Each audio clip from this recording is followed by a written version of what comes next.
Guys, today I'm going to be talking about back pressure tests and home ventilation systems specifically for installation purposes.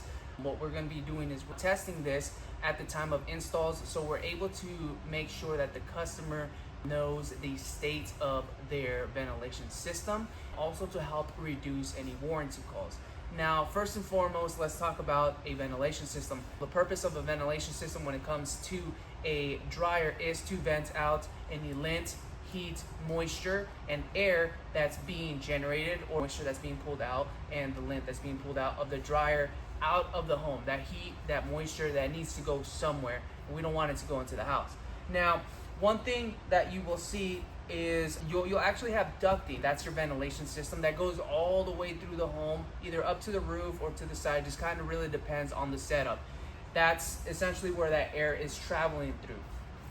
Now, what happens over time is lint will actually start accumulating on the inner walls of the ventilation and start restricting the diameter or the amount of room available there. What happens when you're blowing all this air, it actually restricts the airflow at that point, therefore increasing pressure.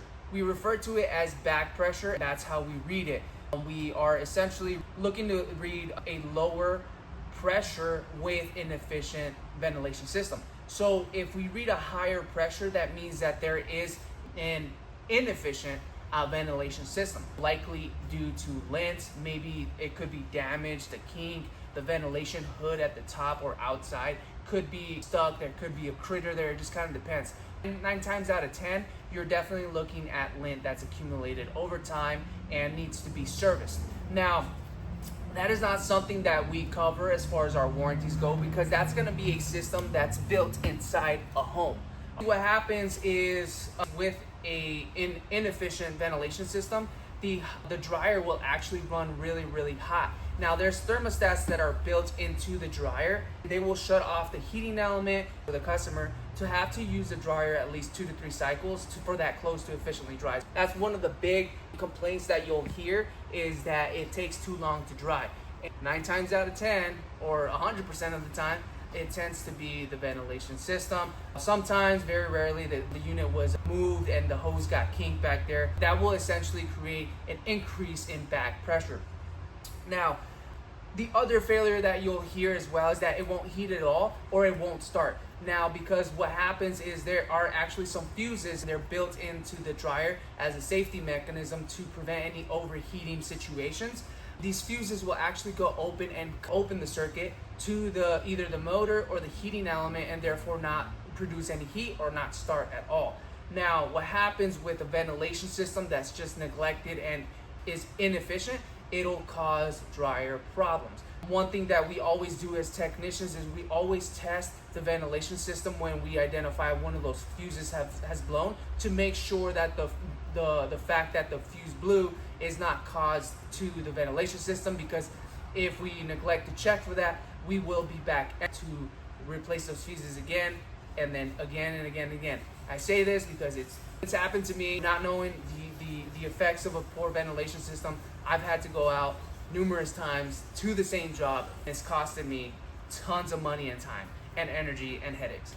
Now, a manometer actually picks up on pressure, and what we read when we're reading these back pressures, we're reading them in inches water column. In most homes with a length of 40 feet max for a ventilation system, that's going to be pretty standard here.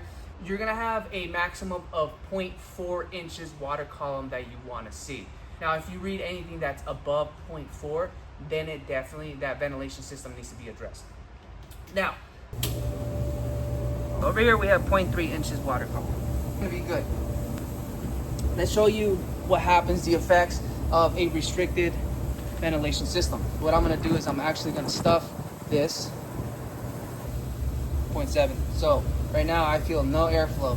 That will trap all that heat in there when it is heating, and then cause those fuses to go out. I'm going to open it up a little bit.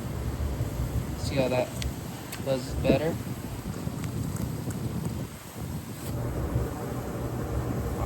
Now, if this vent is straight, it's far more efficient. A 90-degree vent will actually or any bend will actually create some inefficiencies in the ventilation system. Most homes will have a 90-degree bend if they are going up to the roof. A 0.2, 0.3 is usually what I expect to see in a straight ventilation system. In most cases, you'll get something close to about 0.4, which is good. Guys, that's gonna do it. Thanks for watching, and we'll see you next time.